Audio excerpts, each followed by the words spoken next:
ഭാരതാംബ വിവാദം അതോടൊപ്പം തന്നെ സർവകലാശാല വിവാദം അങ്ങനെ കത്തി നിൽക്കുമ്പോഴാണ് ഡൽഹിയിൽ വെച്ച് പിണറായി വിജയനും ഗവർണറും തമ്മിൽ കൂടിക്കാഴ്ച ഉണ്ടാകുമെന്ന ചില വാർത്തകൾ വരുന്നത്. ഈ സർവകലാശാല വിവാദവുമായി ബന്ധപ്പെട്ട് നമുക്കറിയാം, ഈ രണ്ട് ഗവർണറും സർക്കാരും ഇങ്ങനെ നേരിട്ട് പോര് നടത്തുമ്പോൾ ബുദ്ധിമുട്ടിലാകുന്നത് വിദ്യാർത്ഥികളാണ്. അങ്ങനെ ഗവർണറും പിണറായിയും ഒറ്റക്കെട്ടായി ഇനി മുന്നോട്ട് പോകുമോ? അതൊന്നും അറിയില്ല. പക്ഷേ ശ്രീജിത്ത് മറ്റൊരു ബ്രേക്ക്ഫാസ്റ്റ് മീറ്റിംഗ് നടത്താൻ പോവാം. ബ്രേക്കിംഗ് ദി ഐസ് ആണോ എന്ന് ചോദിച്ചാൽ എനിക്ക് പറയാൻ പറ്റില്ല. പക്ഷേ നടക്കുന്നത് തന്നെ നല്ല കാര്യമാണ്. It is A step forward എന്നുള്ള നിലയിൽ സ്വാഗതം ചെയ്യപ്പെടേണ്ടത്. ഇപ്പോൾ ഇന്നലെ വൈകുന്നേരം തന്നെ കേരള ഹൗസിൽ, ഡൽഹി കേരള ഹൗസിലെ കൊച്ചിൻ ഹൗസ് അവിടെ പ്രത്യേകമുണ്ട്, അവിടെ മുഖ്യമന്ത്രി എത്തിയിട്ടുണ്ട്. തൊട്ടടുത്ത മുറിയിലേക്ക് ഗവർണർ വരും. അപ്പോൾ ഇതിൽ പറ്റിയൊരു സാഹചര്യമില്ല. രണ്ടുപേരും രണ്ടാവശ്യങ്ങൾക്ക് പോവുകയാണ്. പക്ഷേ നാളത്തെ ബ്രേക്ക്ഫാസ്റ്റ് അല്ല, ഇന്നത്തെ ബ്രേക്ക്ഫാസ്റ്റ്, ഇന്നാണ്, വെള്ളിയാഴ്ചത്തെ ബ്രേക്ക്ഫാസ്റ്റ് എന്ന് പറയുന്നത് രണ്ടുപേരും കൂടി ഒരുമിച്ചായിരിക്കും. പണ്ട് നിർമ്മല സീതാരാമനുമായിട്ട് സംസാരിച്ചതുപോലെ അത് ഇഷ്യൂസ് എല്ലാം ഒന്നും സോൾവ് ചെയ്തില്ല. ഈ പ്രാവശ്യവും മധ്യസ്ഥൻ കെ.വി. തോമസ് തന്നെയാണ്. ഇപ്പോൾ പുട്ടുണ്ടായിരുന്നു, കടലക്കറി ഉണ്ടായിരുന്നു, അപ്പം ഉണ്ടായിരുന്നു, ചപ്പാത്തി ഉണ്ടായിരുന്നു, ചമ്മന്തി ഉണ്ടായിരുന്നു എന്നൊക്കെ ആയിരിക്കും അദ്ദേഹം പറയുക. നമുക്കിവർ തമ്മിൽ സംസാരിച്ചത് എന്താണെന്ന് വ്യക്തമായിട്ട് മനസ്സിലാക്കാൻ കഴിയില്ല. പക്ഷേ മുഖ്യമന്ത്രി ഇവിടെ ഒന്ന് മുട്ട് മടക്കിയിരിക്കുകയാണെന്ന് ഞാൻ പറയും. ഞാനൊരു കുറ്റമായിട്ടല്ല, മുട്ട് ചിലപ്പോൾ മടക്കേണ്ടി വരും, അത് വേണ്ടി വരും. സ്റ്റൂപ്പിംഗ് ടു കോൺക്വർ എന്ന് പറയുന്നത് പോലെ. കാരണം ഈ സംസ്ഥാനത്ത് ക്രമസമാധാന നില ഭംഗിയായി നിലനിർത്തുക എന്നുള്ളത് മുഖ്യമന്ത്രിയുടെ ആവശ്യമാണ്. പിന്നെ അടിക്കടി ദുരന്തങ്ങൾ വേട്ടവാടിക്കൊണ്ടിരിക്കുക. 1, 2 എണ്ണം വിട്ട് ഞാൻ പറയാം. കോഴിക്കോട് മെഡിക്കൽ കോളേജ് തീ കത്തി, അവിടെ 3 പേര് എത്തും. കോഴിക്കോട്, മലപ്പുറം, പാലക്കാട് ജില്ലകളിൽ ഇപ്പോഴും വീണ്ടും നിപ്പയുടെ ഭീഷണി വരികയാണ്. സാധാരണ ഈ വവ്വാലുകളുടെ ബ്രീഡിംഗ് സീസൺ എന്ന് പറയുന്നത് സെപ്റ്റംബറാണ്, അപ്പോഴാണ് വരേണ്ടത്. അത് 2 മാസം മുന്നേ കൂട്ടി വന്നിരിക്കുന്നു. അപ്പോൾ കാര്യമായ കരുതൽ നമ്മുടെ ഭാഗത്തുണ്ടായിട്ടില്ല. ഇന്ന് വരെ വവ്വാലിൽ നിന്നാണ് ഇത് വരുന്നത് എന്ന് ഊഹിക്കുന്നു. ശരിയായിട്ടുള്ള ഗവേഷണം നടത്തി ശരിയായിട്ടുള്ള ക്ലിനിക്കലി പ്രൂവൺ പരീക്ഷണങ്ങൾ ഉണ്ടായിട്ടില്ല. വവ്വാലുകളെ കുറേ എണ്ണത്തിനെ കൊന്ന് പരീക്ഷണം നടത്തുന്നു. അതെങ്ങനെ മനുഷ്യരിലെത്തുന്നു? കഴിക്കുന്ന ഫ്രൂട്ട്സിൽ നിന്നാണോ എന്താണെന്നുള്ളത് ഇതുവരെ വ്യക്തമാക്കിയിട്ടില്ല. അപ്പോൾ അതുകൊണ്ടാണ് വീണ്ടും ഓരോ വർഷവും ഇത് തുടർന്നുകൊണ്ടിരിക്കുന്നത്. ഇനി മൂന്നാമത്തെ കാര്യം, ഇങ്ങോട്ട് വന്നാൽ വീണ്ടും മെഡിക്കൽ കോളേജ് കെട്ടിടം തകർന്ന ആൾ മരിച്ചു. അവിടെ അതിനെ സാക്ഷി നിർത്തി 2 മന്ത്രിമാർ പറയുന്നു ഇതിനടിയിൽ ആരുമില്ല. ഈ മന്ത്രിമാർ പറയുന്നത് മുഴുവൻ പൊളിയാണെന്ന് ജനത്തിന് ബോധ്യമായി. അതുപോലെ തന്നെയാണ് ഈ നമ്പർ 1 എന്ന് പറയുന്നത്. നിസ്സാരമായിട്ടുള്ള ഒരു പട്ടികമുറി അടിച്ചു വെച്ചിരുന്ന ആ ശൗചാലയത്തിലേക്ക് ആരും പോകത്തില്ലായിരുന്നു. അത്ര പോലും ഒരു ശ്രദ്ധയില്ല. ചെറിയ നമുക്ക് പരിഹാരങ്ങൾ നേരത്തെ ചെയ്യാമായിരുന്നു. അതുപോലെ തന്നെയാണ് ഇപ്പോൾ ഏറ്റവും കൂടുതൽ കൊല്ലം. അങ്ങോട്ട് കടക്കാതിരിക്കാനും ജനൽ തുറന്നു വെച്ചാണ് ഈ കുഴപ്പം. തൂങ്ങിയ വയർ മാറ്റണം, അത് കുറച്ച് സമയം എടുക്കുന്ന കാര്യമാണ്. പേപ്പർ വർക്കുകൾ വേണം, ലേബറിൻ്റെ ചാർജ് കൊടുക്കണം, ആ കാര്യത്തിൽ തീരുമാനമാണ്. ഓക്കെ, നിങ്ങൾക്ക് 2 പട്ടിക മുറി എടുത്ത് അടിച്ചു വെക്കാം. പിള്ളേരോട് പറഞ്ഞാൽ അവർ ചെയ്യുമായിരുന്നല്ലോ. ആ ജനലിൽ നിന്ന് പുറത്തേക്ക് പയ്യൻ പോകുമായിരുന്നു. ഇത് അത് തുറന്നങ്ങ് വിട്ടുപോയി. അത് അപകടം തുറന്നങ്ങ് കൊടുത്തിരിക്കുക വിദ്യാർത്ഥികൾക്ക് പോയി മരിക്കാൻ വേണ്ടിയിട്ട്. ഒരു സ്കൂൾ ചെയ്യേണ്ട കാര്യമല്ല. അവിടെ മാനേജ്മെൻറ്റുണ്ട്, ഹെഡ് മാസ്റ്ററുണ്ട്, വൈസ് പ്രിൻസിപ്പലുണ്ട്, ഹെഡ് മാസ്റ്ററുണ്ട്, അധ്യാപകർ. ഫിസിക്സ് പഠിക്കുന്ന അധ്യാപകനെങ്കിലും പറയണം, അങ്ങോട്ട് പോകുന്ന അപകടമാണെന്ന് പറഞ്ഞാൽ പോരാ. അങ്ങോട്ട് പിള്ളേർ ഇറങ്ങാതിരിക്കാൻ വേണ്ടത് ചെയ്യണം. പിള്ളേരല്ലേ, കുണ്ടിനികളാണ്, കുസൃതികളാണ്, കുരുന്നുകളാണ്. അവർക്കറിയില്ല. അന്നേരത്തെ ആവേശം, ആ ജ്വലിച്ചു നിൽക്കുന്ന ആവേശമാണ്, കുതിരകളുടെ ആവേശമാണ്, ചെനച്ചു നിൽക്കുന്ന കുതിരകളുടെ ആവേശമുള്ള ഒരു പ്രായത്തിൻ്റെ കാലഘട്ടത്തിൽ നമ്മളുമൊക്കെ ആ പ്രായം കടന്നു വന്നതല്ലേ. അപ്പോൾ അതുകൊണ്ട് തീർച്ചയായിട്ടും പിള്ളേരെക്കുറിച്ചൊരു കരുതൽ ഉണ്ടായില്ല. ഇങ്ങനെ പേവിഷബാധ ഹൈക്കോടതി വരെ ഇത് വളരെ സങ്കീർണമായ വിഷയമായിട്ട് ചോദ്യം ചെയ്തിരിക്കുക. ദയാവധം കൊടുത്തുകൂടെ എന്ന് നിസ്സഹായമായിട്ട് കോടതി പോലും ചോദിച്ചിരിക്കുക. വേപ്പട്ടികൾ പിന്നെയും ആൾക്കാരെ കടിച്ചു കൂട്ടിക്കൊണ്ടിരിക്കുക.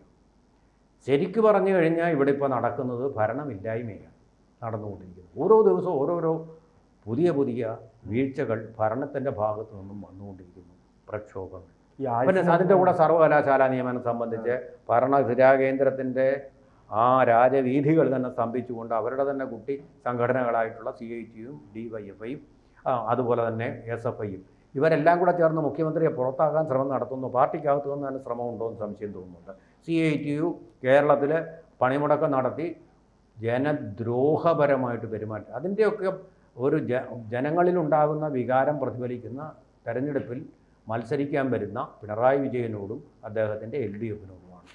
ആ തരത്തിലായിരിക്കുന്നു. ഈ ആരിഫ് മുഹമ്മദ് ഖാൻ വന്നപ്പോൾ നമുക്കറിയാം ഒരു കാലത്ത് ഒത്തുതീർപ്പില്ല, ഒരു വിട്ടുവീഴ്ചയില്ലാതെ നിരന്തര സംഘർഷമായിരുന്നു, അദ്ദേഹത്തെ റോഡിൽ തടയുന്നു. പക്ഷേ ഈ പുതിയ ഗവർണർ വന്നതിന് ശേഷം നാം തുടക്കം കണ്ടത് ഈ രണ്ട് സർക്കാരും ഗവർണറും ഒരേ തട്ടിൽ മുന്നോട്ട് പോകുന്നതാണ്. ഇടക്കാലത്ത് സർവകലാശാലയുമായി ബന്ധപ്പെട്ട് പ്രധാനപ്പെട്ട ഭാരതാംബയുമായി ബന്ധപ്പെട്ട് ഉണ്ടായ സംഘർഷങ്ങളാണ്, പ്രശ്നങ്ങളാണ് പിന്നീട് നാം ഇത് കാണുന്നത്.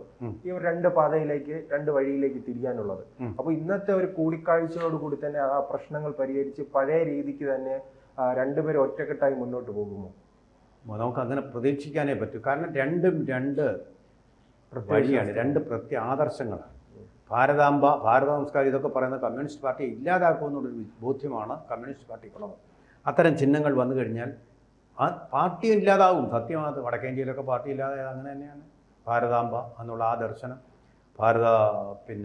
സംസ്കാരം ഇതൊക്കെ വന്നു കഴിഞ്ഞാൽ കമ്മ്യൂണിസ്റ്റ് പാർട്ടിയുടെ പ്രത്യയശാസ്ത്രം എന്ന് പറഞ്ഞാൽ നൾ ആൻഡ് വോയിഡായിട്ട് മാറും. സംസ്കാരം അങ്ങനെയുള്ളതൊന്നുമില്ല. ശരിക്കും പറഞ്ഞു കഴിഞ്ഞാൽ ഹെഗലിൻ്റെ വാദങ്ങൾ, ആശയവാദം എന്ന് പറയുന്നത് തെറ്റാണ്, ഭൗതികവാദമാണ് ശരിയെന്ന് പറയുന്ന കമ്മ്യൂണിസ്റ്റ് പാർട്ടി. ഭാരതാംബ എന്ന് പറയുന്നത് അമൂർത്തമായിട്ടുള്ള ഒന്നാണ്. ആശയവാദത്തെ അംഗീകരിച്ചു കഴിഞ്ഞാൽ കമ്മ്യൂണിസ്റ്റ് പ്രത്യയശാസ്ത്രം എന്ന് പറയുന്നത് ഇൻവാലിഡ് ആയിട്ട് വോയിഡായിട്ട് തീരും, അടിസ്ഥാനപരമായിട്ട് അങ്ങനെ. പക്ഷേ ആ ആദർശങ്ങളെന്ന് വെച്ചല്ലല്ലോ ഇപ്പോൾ ഭരണം നടത്തുന്നത്. ജനാധിപത്യം എന്ന് പറയുന്നത് അർത്ഥശൂന്യമാണ് കമ്മ്യൂണിസ്റ്റ് പാർട്ടിക്ക്. നടത്തുന്നില്ലേ അവർ? സായുധ വിപ്ലവത്തിലൂടെയുള്ള ജനങ്ങളുടെ ഭരണം, പ്രൊളറ്റേറിയൻ ഡിക്റ്റേറ്റർഷിപ്പാണ് അവരുടെ തത്വം. ജനകീയ ജനാധിപത്യ വിപ്ലവത്തിലൂടെ നേടേണ്ടതാണത്. അതാണ് ഇവിടെ നടക്കുന്നത്. തെരഞ്ഞെടുപ്പിലല്ലേ അവർ മത്സരിക്കുന്നത്. അതുപോലെ അവരുടെ പ്രത്യയശാസ്ത്രം മാറ്റിവെക്കേണ്ട, ശാഠ്യങ്ങൾ മാറ്റിവെച്ചാലേ പറ്റൂ. അല്ലെങ്കിൽ ഇനി ഇവർ കാണാൻ പോകുന്നത് ഇതിലും വലിയ ശക്തമായ ദേശീയതയുടെ ഒരു വലിയ പ്രഹരമായിരിക്കും ഇവർക്ക് ഇനി ഏൽക്കേണ്ടി വരിക. ഈ ദേശീയതയുടെ ബിംബങ്ങളൊന്നും അവിടുന്ന് മാറ്റപ്പെടാൻ പോകുന്നില്ല. ദേശീയത എന്ന് പറയുന്നത് വലിയൊരു വികാരമായിട്ടും, അതുപോലെ തന്നെ ഭരണമെന്ന് പറയുന്നത് വലത്തോട്ട് ഉള്ള ഒരു പാത സ്വീകരിച്ചു കൊണ്ടാക്കുന്നുണ്ട്. മധ്യപാതയുമല്ല, നേരെ മധ്യത്തിൽ നിന്നും വലത്തോട്ട് തിരിയുന്നൊരു പാതയാണ്. ഇടതുപക്ഷത്തേക്ക് ഇനി അടുത്ത കാലത്തെങ്ങും പോകാൻ സാധ്യതയില്ല, വളരെ വർഷങ്ങളെടുക്കും. അപ്പോൾ അങ്ങനെ ഒരു സങ്കീർണ സാഹചര്യത്തിൽ നിങ്ങൾ ഈ ഷാഡോ ഫൈറ്റ് നടത്തുന്നൊരു അർത്ഥമില്ല. തീർച്ചയായിട്ടും ഈ യാഥാർത്ഥ്യങ്ങളെ അംഗീകരിച്ചുകൊണ്ട് കമ്മ്യൂണിസ്റ്റ് പാർട്ടി ഓഫ് ചൈന മുന്നോട്ട് പോകുന്നുണ്ട്. അതുപോലുള്ളൊരു പാത സ്വീകരിക്കുകയല്ല, വേറെ മാർഗ്ഗങ്ങളൊന്നുമില്ല. കമ്മ്യൂണിസ്റ്റ് പാർട്ടിക്ക് ഇതിൻ്റെ മുമ്പിൽ കീഴടങ്ങേണ്ടി വരും. അത്തരം ഒരു കീഴടങ്ങലിൻ്റെ പ്രതീകമാണ് കേരള ഹൗസിൽ വിജയൻ കീഴടങ്ങും. അദ്ദേഹം ഇരട്ടച്ചക്കനാണ്, ഇരട്ടച്ചക്കനാണ് കീഴടങ്ങും. ഒരു ചങ്ക് പോയി കഴിഞ്ഞു, ഒരു ഊഴം കഴിഞ്ഞപ്പോഴത്തേക്ക് ഇപ്പോൾ ഒരൊറ്റ ചങ്ക് മാത്രമേ ബാക്കിയുള്ളൂ. അതും കൂടെ പോകാതിരിക്കാൻ നോക്കുകയാണ് വേണ്ടത്. അതിന് ചികിത്സയൊന്നും അമേരിക്കയിലെ ഒരാശുപത്രിയിലും ലഭിക്കുകയില്ല. അത് കാലിന് അടിയിൽ നിന്ന് മണ്ണ് ചോർന്നു പോകുന്നതാണ്. അപ്പോൾ വലിയൊരു പതനത്തിലേക്ക് പോവുകയാണ് പിന്നെ സംഭവിക്കുക. ആ പതനം ഒഴിവാക്കാൻ വേണ്ടി ഗവർണറുമായിട്ട് ഒത്തുതീർപ്പിന് അങ്ങ് പോകുന്നതാണ്. അങ്ങനെയാണെങ്കിൽ കുറച്ച് മുഖം രക്ഷിക്കാൻ പറ്റും അടുത്ത തെരഞ്ഞെടുപ്പിൽ എന്നാണ് എനിക്ക് തോന്നുന്നത്. ഒരു പ്രശ്നമുള്ളത് കോൺഗ്രസ് ശക്തമല്ല, അതിനകത്ത് തമ്മിലടി, പടലപിണക്കം, അങ്ങനെയുള്ള സർവ്വവാദം, വിത്തം, കഫം എല്ലാ രോഗങ്ങളും ഇപ്പോൾ ബാധിച്ചിരിക്കുന്നവർ കോൺഗ്രസ് മാത്രമാണ്. ഇവരുടെ ഇപ്പോൾ അവിടെ മൂത്ത കോൺഗ്രസും ചെറിയ കോൺഗ്രസും അത് മാത്രമാണ് അവരുടെ ഒരു വിജയപ്രതീക്ഷ. അല്ല, വലിയ സംഘർഷമാണ്. മൂത്ത കോൺഗ്രസ് പറയും നിങ്ങൾ ടി-വിയിൽ മാത്രമേ ഉള്ളൂ. അതെ, ടി വിക്ക് വേണ്ടിയുള്ളൊരു ഫൈറ്റ്, പബ്ലിസിറ്റിക്ക് വേണ്ടിയുള്ള ഫൈറ്റ്. ഇവിടെ PR എക്സർസൈസ് നടക്കുന്ന പോലെ അവിടെ പബ്ലിസിറ്റിക്ക് വേണ്ടിയുള്ള ഫൈറ്റ് നടന്നുകൊണ്ടിരിക്കുന്നു. ആ ഒരു സാഹചര്യം മാത്രമേ ഉള്ളൂ CPM-നെ രക്ഷിക്കാൻ, മറ്റൊന്നുമില്ല. ഓരോന്നോരോന്നായിട്ട് ദൈവനിശ്ചയം പോലെ ഓരോന്നും സംഭവിച്ചുകൊണ്ടിരിക്കുകയാണ് അവർക്കെതിരായിട്ട്. കൂടുതൽ വാർത്തകളും വിശേഷങ്ങളും നിങ്ങളിലേക്ക് എത്താൻ ABC മലയാളം സബ്സ്ക്രൈബ് ചെയ്യുക, ബെൽ ബട്ടണും അമർത്തുക.